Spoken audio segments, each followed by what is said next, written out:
I thought it would be helpful, given we're kind of halfway through the story of Esther, to give a little bit of a recap of the story so far and a bit of context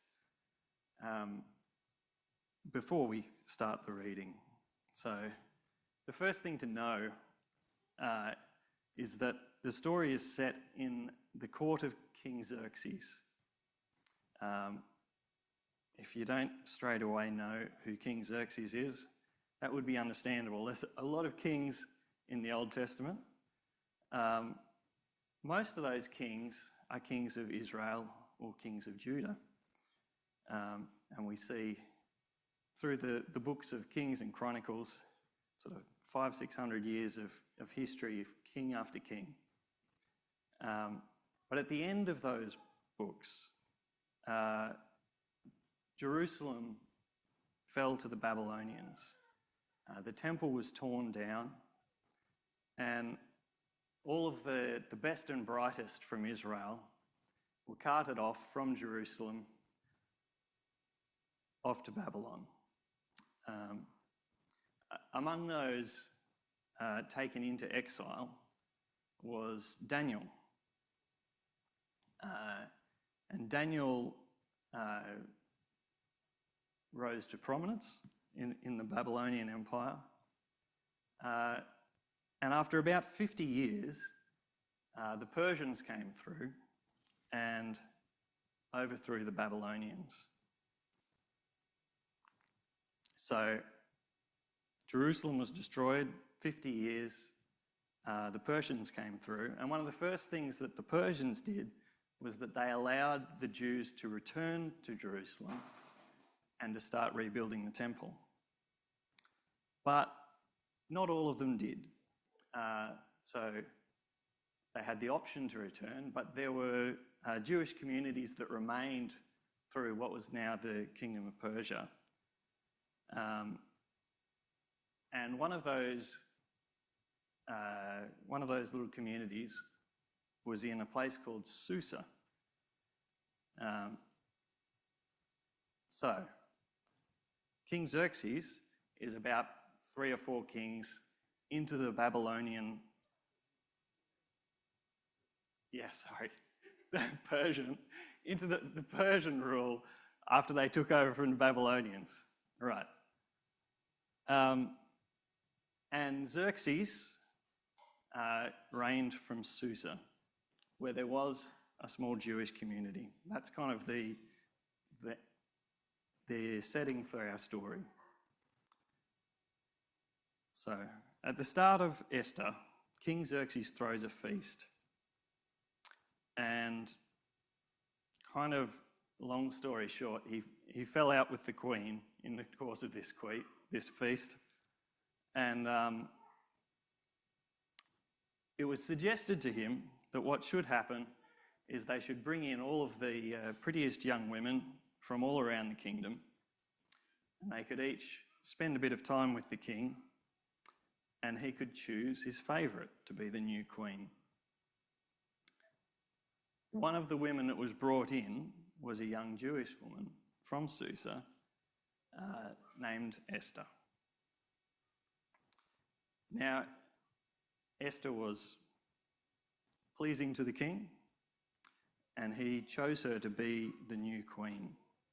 Esther had been raised by a man called Mordecai, who was her adoptive father, and he was a very protective kind of guy. He hung around the palace to kind of keep tabs on what was going on, make sure everything was all right with Esther. And in the course of hanging around the palace, he overheard an assassination plot being formed against the king. And he managed to pass word through channels and foil this plot. That's kind of a side story. Seems like a side story at the start, but it's going to come back in our reading. Now, the next person to know about is Haman. Haman is King Xerxes' second in charge.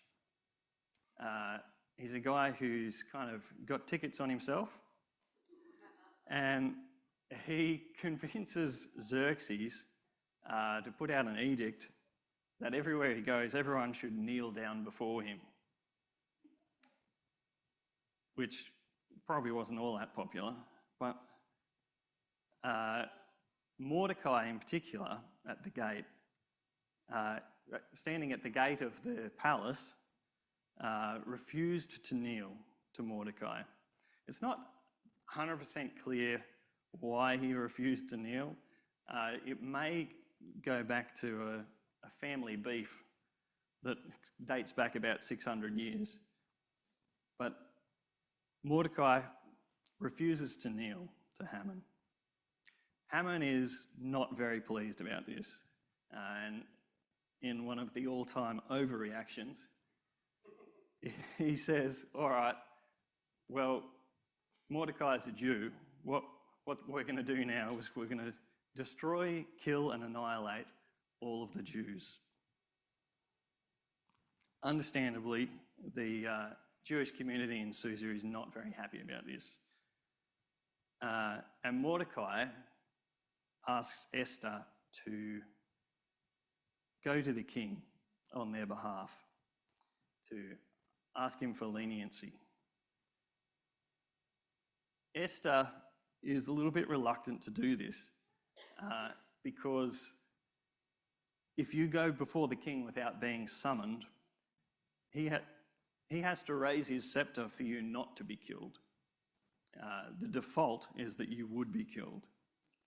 And she hasn't been summoned before the king in about a month. So she's not really sure how he's feeling. And it is a real risk for her to go before the king. But she says, all right, I'm going to fast for 3 days. And please, if you can all fast as well for 3 days, then I will go before the king. And that's kind of where we're up to in the story. So if I can ask Crystal to come up and do the first part of the reading, that'd be great.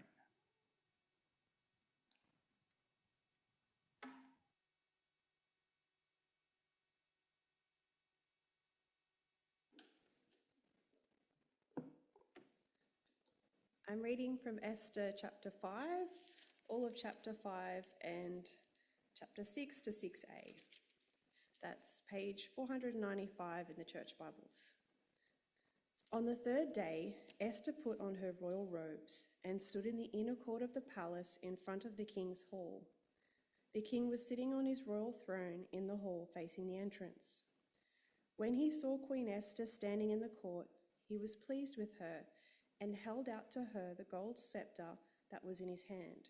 So Esther approached and touched the tip of the scepter. Then the king asked, "What is it, Queen Esther? What is your request? Even up to half the kingdom, it will be given you." "If it pleases the king," replied Esther, "let the king, together with Haman, come today to a banquet I have prepared for him."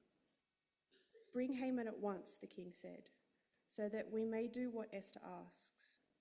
So the king and Haman went to the banquet Esther had prepared. As they were drinking wine, the king again asked Esther, "Now, what is your petition? It will be given you. And what is your request?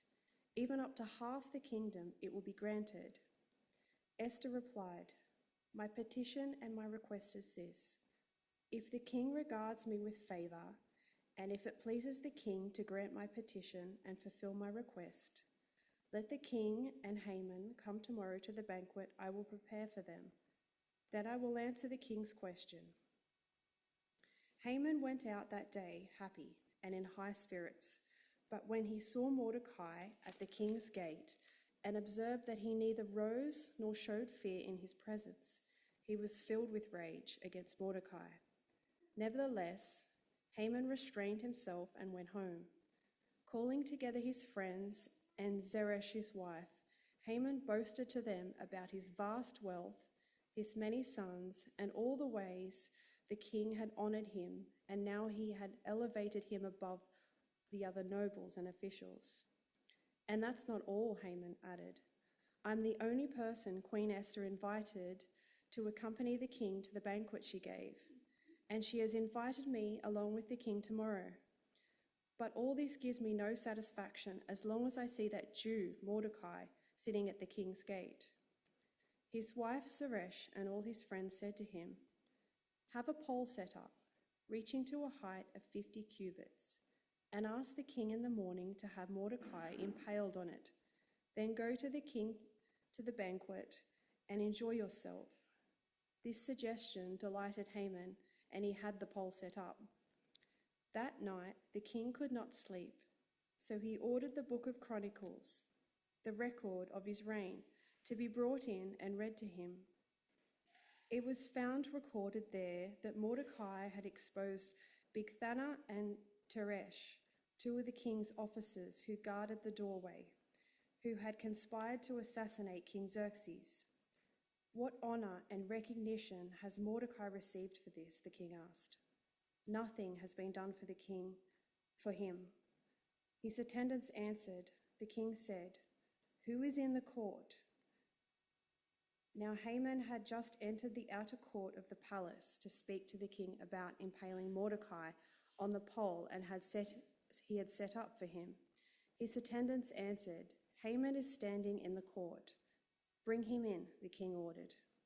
When Haman answered, the king asked him, what should be done for the man the king delights to honor?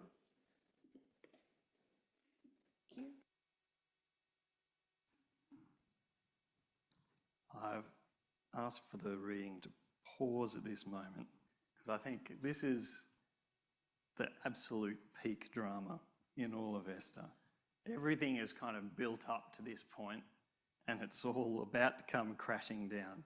We have this wonderfully, slightly ambiguous question. What should be done for the man the king delights to honour? Everyone's, to some extent or another, in the dark here. Haman has no idea what Xerxes is planning. Xerxes has no idea what Haman's planning. Mordecai and Esther, they're focused on the earlier edict that they're not aware of any of this. It's a great moment in storytelling.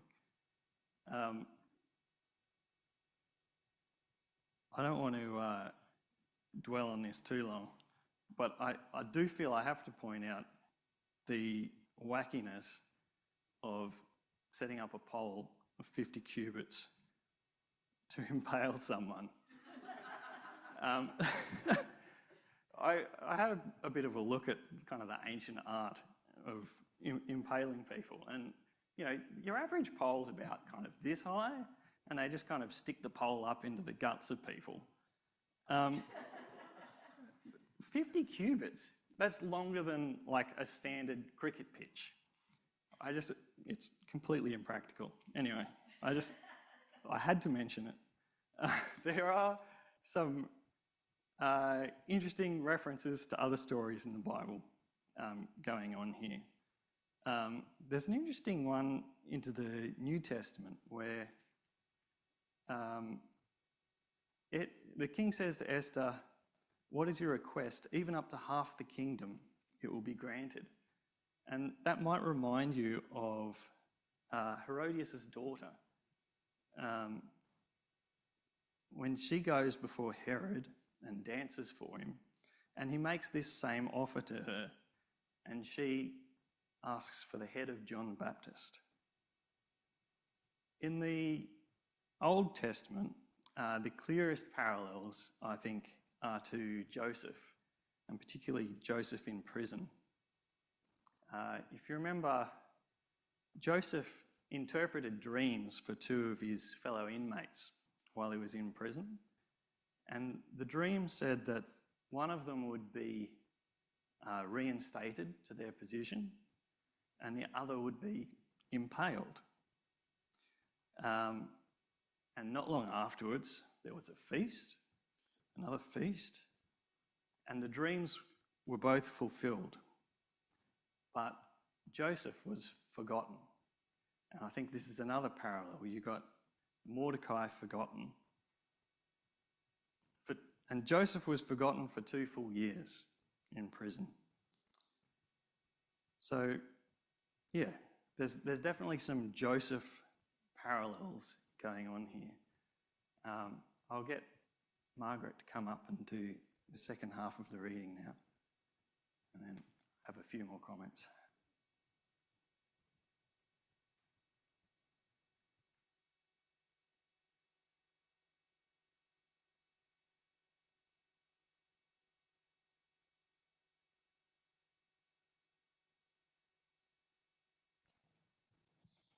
Now Haman thought to himself, "Who is there that the king would rather honour than me?" So he answered the king, "For the man the king delights to honour, have them bring a royal robe the king has worn, and a horse that the king has ridden, one with a royal crest placed on its head. Then let the robe and horse be entrusted to one of the king's most noble princes. Let them robe the man the king delights to honour, and lead him on the horse through the city streets, proclaiming before him, 'This is what is done for the man the king delights to honour.'" "Go at once," the king demanded Haman. "Get the robe and the horse and do just as you have suggested for Mordecai the Jew, who sits at the king's gate. Do not neglect anything you have recommended." So Haman got the robe and the horse. He robed Mordecai and led him on horseback throughout the city streets, proclaiming before him, "This is what is done for the man the king delights to honour."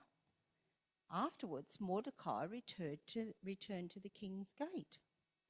But Haman rushed home with his head covered in grief and told Zeresh, his wife, and all his friends everything that had happened to him.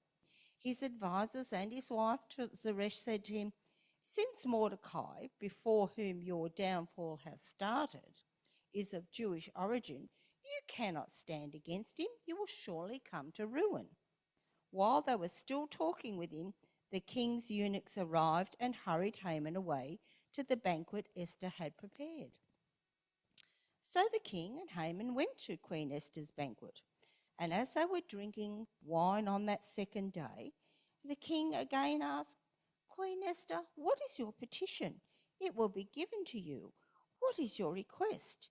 Even up to half the kingdom, it will be granted." Then Queen Esther answered, "If I have found favour with you, your majesty, and if it pleases you, grant me my life. This is my petition. And spare my people. This is my request. For I and my people have been sold to be destroyed, killed, and annihilated. If we had merely been sold as male and female slaves, I would have kept quiet, because no such distress would justify disturbing the king." King Xerxes asked Esther, "Who is he? Where is he, the man who has dared to do such a thing?" Esther said, "An adversary and an enemy, the vile Haman." Then Haman was terrified before the king and queen. The king got up into a rage, left his wine, and went out into the palace garden. But Haman, realising that the king had already decided his fate, stayed behind to beg Queen Esther for his life. Just as the king returned from the palace garden to the banquet hall, Haman was falling on the couch where Esther was reclining. The king exclaimed, "Will he even molest the queen while she is with me in the house?" As soon as the word left the king's mouth, they covered Haman's face. Then Harbona, one of the eunuchs attending the king, said, "A pole reaching to a height of 50 cubits stands by Haman's house. He had it set up for Mordecai, who spoke up to help the king." The king said, "Impale him." So they impaled Haman on the pole he had set up for Mordecai. Then the king's fury subsided.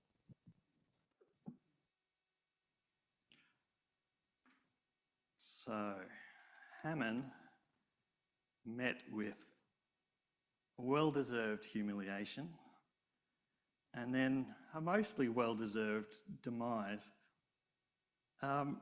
It's interesting that what he's been done in for is not something he actually did. He's not done in for plotting the murder of Mordecai or the genocide of the Jewish people, but for molesting the queen. And I guess part of the irony of that is that this man who wanted all of the Jews to fall on their knees before him meets his end on his knees, begging the Jewish queen to have mercy. Xerxes, as Xerxes does, jumps to conclusions. It's kind of another example of the way his decision-making is so susceptible to suggestion and coincidence. Xerxes, I don't think he's generally kind of good or bad, but he's really impulsive. He's really easily swayed by whatever is going on. And it speaks of a man who is very powerful, but is not really in control. It begs the question of who is really in control. Mordecai and Esther, they're doing their best. They're doing some good stuff. But, I mean, they could hardly have foreseen this particular chain of events. It's not a plan that they have hatched. Mordecai is honoured in this passage, and it calls us again back to Joseph, I think. When Joseph did finally get out of prison, I want to read you just a brief passage from Genesis 41, because he interpreted a dream for Pharaoh, and Pharaoh took his signet ring from his finger and put it on Joseph's finger. He dressed him in robes of fine linen and put a gold chain around his neck. He had him ride in a chariot as his second in command, and people shouted before him, "Make way." Thus he put him in charge of the whole land of Egypt. I think there's a really clear link being set up here. And it also echoes some of the honours that Daniel received in his time with the Babylonians and then the Persians. Conspicuously, the difference, one of the major differences, is that Joseph and Daniel always credited God. They credited God when dreams were interpreted, when lions' mouths were closed. But Mordecai and Esther are silent on this matter. And so is the author of Esther. So we're left to wonder, did they think that God was working? Did they notice this incredible chain of events? Or did they think it was their own good works going on? This question, this failure to acknowledge God has troubled a lot of believers over the years. It's led some to suggest that Esther shouldn't be in the Bible. Within a couple of hundred years of Esther being written, there was a series of extra chapters written, which included God copiously, with lots of prayers and lots of indications of where exactly God had been working in Esther. And that's a version that was then translated into the Greek. It would have been widely available around the time of Jesus and in the early church. But the point is, if you're kind of questioning this, you're not alone. But as far as I'm concerned, the story just makes no sense if you don't read it through the lens of God at work. It would be completely unsatisfying to put the success of Esther and Mordecai here down to what is essentially dumb luck. Speaking as someone who is generally a fortunate person, I think, having good luck is a handy thing, but it's not an admirable trait. There's nothing noble about it. It's not a reliable strategy. To read Esther and not read God into it, it's kind of like if you watched Star Wars, but it was a version of Star Wars where they'd edited out every reference to the Force. And you have this untrained kid who jumps in an X-Wing for the very first time, turns off the targeting computer for some reason, and by pure dumb luck manages to destroy the Death Star. Sorry if that's a spoiler. But that would not be a good story. It doesn't work as a story. And Esther doesn't work as a story if you don't have God. Interestingly, the characters who seem closest to the truth of what's going on are Haman's wife Zeresh and his advisors. In 6:13 they say, since Mordecai, before whom your downfall has started, is of Jewish origin, you cannot stand against him. You will surely come to ruin. And it points to, they're aware that there's something bigger going on.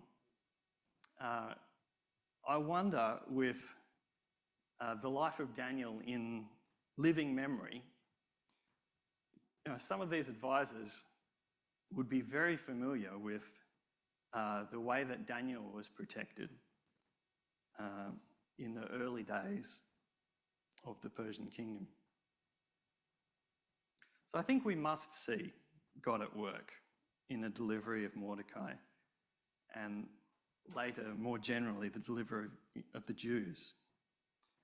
And as Christians, we see a foreshadowing there of the greater deliverance that comes in the New Testament. Do we see maybe just a glimpse of Christ in Esther, being willing to risk her life for a greater cause? Maybe we do.